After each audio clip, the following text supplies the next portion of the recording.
कनिफानाथ का हेला पट्टन पहुंचकर अपने गुरु को छुड़वाना। योगी जालंधरनाथ के कैद होने की किसी को कानो कान खबर नहीं हुई थी। सारी नगरी में ये ही चर्चा फैली कि योगी जालंधरनाथ यहाँ से कहीं और चले गए। अपने गुरु के एकाएक चले जाने की चर्चा जब राजमाता मैनावती ने सुनी तो उन्हें अपने बेटे गोपीचंद के अमर तत्व प्राप्त न होने का काफी दुख हुआ और वह अपने इसी दुख के कारण अधिक चिंता करके बीमार पड़ गई। जब उनकी हालत बिगड़ गई तो राजा गोपीचंद को चिंता हुई कि क्या माताजी मेरा साथ छोड़ जाएंगी। वे घबराकर अपनी माता की महल में जा पहुंचे और मैनावती के चरण पकड़कर बोले, हे मातेश्वरी, बीमारी का कारण क्या है, मुझे बताने की कृपा करें। अपने बेटे की वाणी सुनकर मैनावती बोली, हे मेरे लाडले बेटे गोपीचंद, मैं तुझे अमर तत्व दिलाकर चिरंजीवी कराना चाहती थी, परंतु तुमने घर आए संत का आशीर्वाद भी प्राप्त नहीं किया। मुझे इसी बात का बहुत दुख है और यही दुख मेरी बीमारी का खास कारण है। गोपीचंद बोले, मातेश्वरी, मेरी समझ में आपकी बात बैठी नहीं। जो लोग नगर नगर गली कूचों में फिरकर भिक्षा मांगकर अपनी उदर पूर्ति करते हैं, वे किसी को अमर तत्व किस प्रकार प्रदान कर सकते हैं। मुझे तो ऐसा लगता है कि तुम्हें योगी ने अपने माया जाल में जकड़कर फांस लिया है, इसीलिए आप उसके गुणगान कर रही हैं। मैनावती बोली, बेटा, ऐसी बात नहीं है, वे मुझे अमर तत्व का वरदान दे गई है। मैं मरूंगी नहीं, अमर हुए लोग मरा नहीं करते। अगर तुमने उनसे दीक्षा ले ली होती तो वह तुम्हें भी अमर होने का वरदान जरूर दे जाते।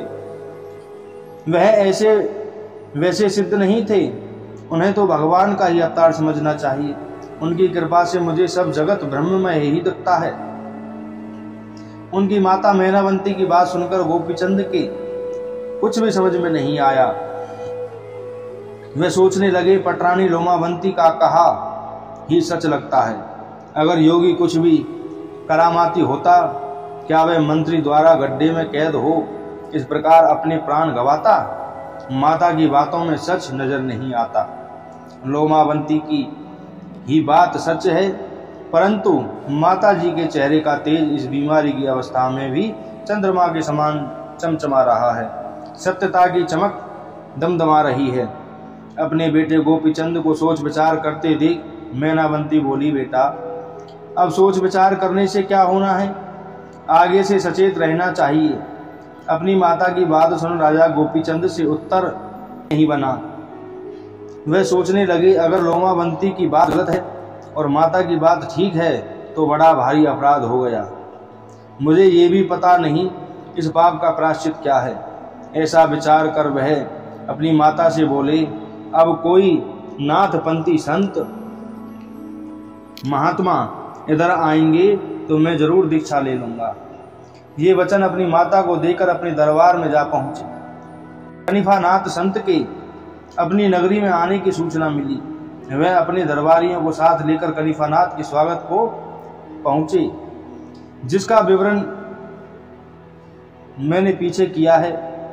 मंत्री ने उनके शिष्यों के ठहरने की व्यवस्था राजा आज्ञा अनुसार कर दी थी। कनिफानाथ को रत्न जड़ित सिंहासन पर विराजमान कर राजा गोपीचंद्र ने सेवा पूजा अर्चना की।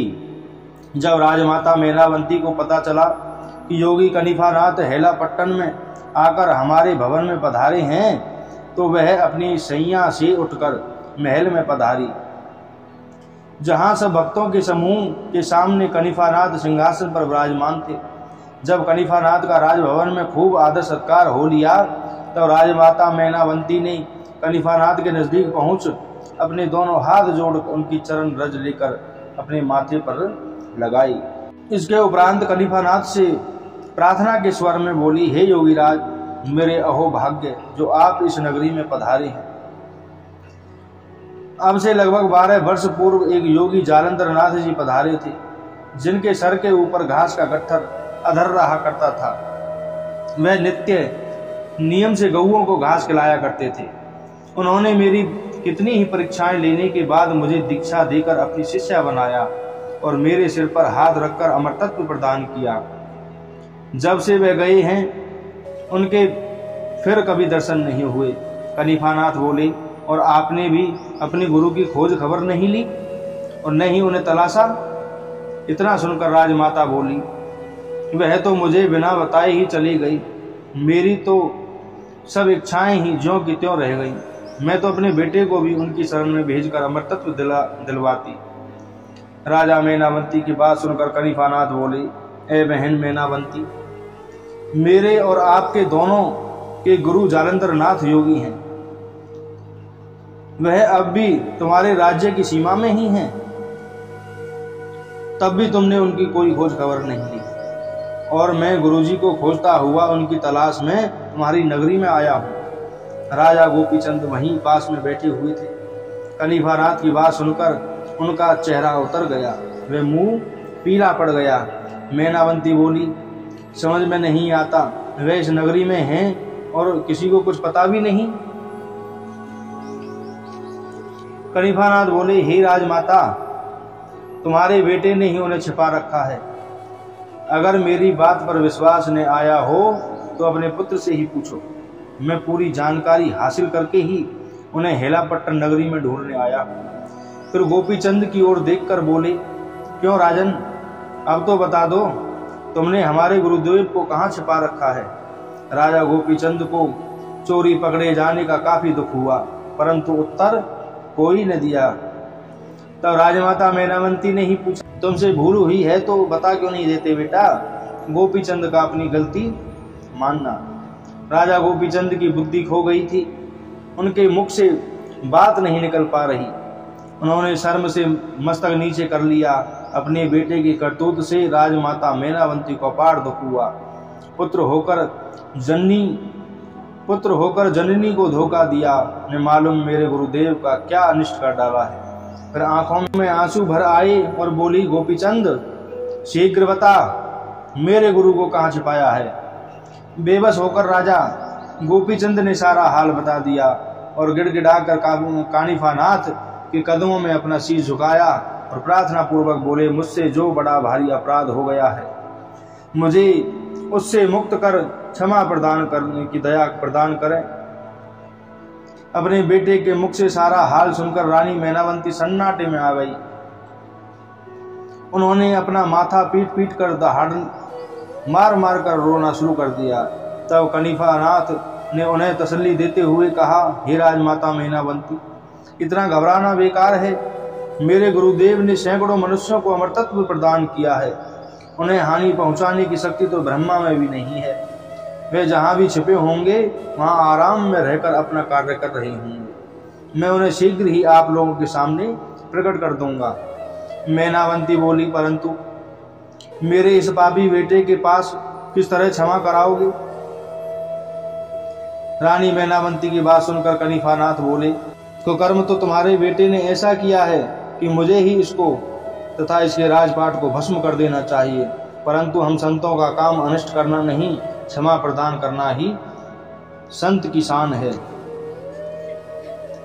लेकिन गुरुजी क्या कर बैठे, मैं उनके मन की क्या कह सकता हूँ।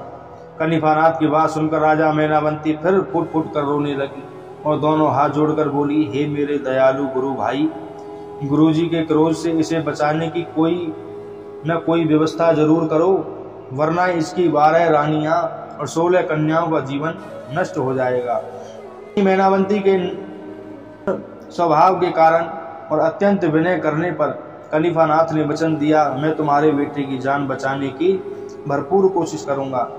कनिफानाथ ने राजा गोपीचंद के 5 पुतले उनकी ही आकृति के तैयार करवाए, तांबा, पीतल, सोना, चांदी और एल्युमिनियम के ऐसे बुत बनवाए कि दूर से देखने पर कोई भी हो उन्हें राजा गोपीचंद ही समझे। 5 पुतले उसी स्थान पर रखवा दिए जहां जालंधरनाथ योगी गड्ढे में कैद थे। शुभ मुहूर्त देखकर कनिफानाथ गोपीचंद को अपने साथ लेकर पहुंचे और सोने के बने पुतलों को गड्ढे के पास खड़ा कर दिया जहां गुरु जालंधरनाथ दबे पड़े थे, तथा चिरंजीवी भस्म को राजा गोपीचंद के मस्तक पर मंत्र पढ़कर मल दिया और कुदाल हाथ में देकर कहा, गड्ढा खोदना शुरू करो।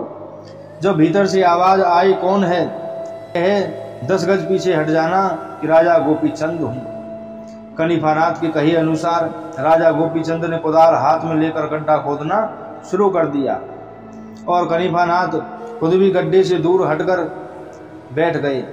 राजा गोपीचंद थोड़ा ही गड्ढा खोद पाया था, तभी गड्ढे के भीतर से आवाज आई, कौन है? तभी राजा गोपीचंद ने उत्तर दिया, मैं हूँ राजा गोपीचंद। और ये कहकर एकदम 10 गज की दूरी पर पीछे हट गए।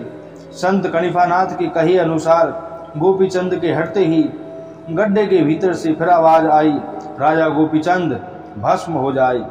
इतना कहते ही राजा गोपीचंद का सोने का पुतला जलकर तुरंत भस्म हो गया। सोने के पुतले के भस्म हो जाने के बाद क्रमवार चांदी, पीतल, तांबा, एल्युमिनियम के पुतले रखे हुए थे। तब कनिफानाथ की आज्ञा अनुसार गड्ढा खोदते, तभी भीतर से आवाज आती, कौन है? तभी राजा गोपीचंद हूँ कहकर पीछे हट जाते। पुतले वाला नकली गोपीचंद भस्म हो जाता। तब 4 पुतले जलकर भस्म हो चुके और 5वीं बार भी गड्ढा खोदते समय राजा गोपीचंद कहा गया तो योगी जालंधर नाथ सोचने लगे, मेरे बार बार भस्म हो जा कहने पर भी राजा गोपीचंद किस प्रकार बच जाता है। उन्होंने 5वें पुतले को भी 5वीं बार गड्ढा खोदने पर भस्मी बना दिया। 6ठी बार में गड्ढा खाली हो गया और जालंधर नाथ जी ऊपर निगाह उठाकर गोपीचंद को ठीक प्रकार देख भी नहीं पाए थे कि कनिफानाथ ने आगे बढ़कर कहा, गुरुदेव की जय हो, आपका शिष्य कनिफानाथ आ गया है और गुरुदेव के चरणों में मेरा प्रणाम है।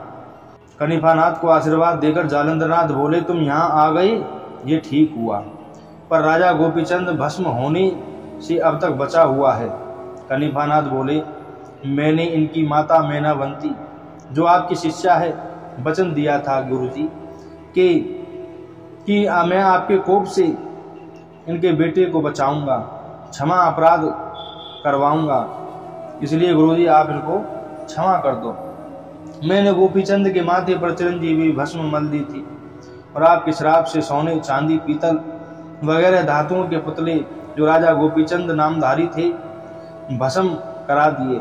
अब आप भी बहन मैनावंती के इस पुत्र को क्षमा कर दो। योगी जालंधरनाथ ने अपने शिष्य कनिफानाथ को आशीर्वाद दी कर कहा, उसकी बात मान ली और राजा गोपीचंद का अपराध क्षमा कर दिया। सब जनता ने योगीश्वर जालंधरनाथ की जय जयकार नारे लगाए और राजा गोपीचंद और उनकी माता ने जालंधरनाथ योगी के चरणों में अपना मस्तक रखकर आशीर्वाद प्राप्त किया। तुरंत ही राजा गोपीचंद ने अपने मंत्री को आज्ञा दी कि आप इन दोनों योगियों को अलग अलग बग्घियों में सवार कर बाजे गाजे के साथ राजमहल में ले चलो। इतना सुनते ही जनता में हर्षोल्लास की लहर दौड़ गई। दोनों योगियों की खूब खातिरदारी कर राजमाता मैनावंती ने अपने गुरु के चरणों में माथा रखकर अपने बेटे राजा गोपीचंद को दीक्षा दिलाई और योगी जालंधरनाथ का शिष्य बना दिया। राजा गोपीचंद ने जब गुरु चरणों में अपना मस्तक टेका, तब गुरु जालंधरनाथ ने गोपीचंद के मस्तक पर हाथ रख उसे अमरतत्व का वरदान दिया और दोनों योगियों ने हैलापट्टन नगरी से प्रस्थान कर सिंहासिंह की राजधानी संगलदीप की तरफ कूच की। बोलो गुरु मच्छिंद्रनाथ की जय।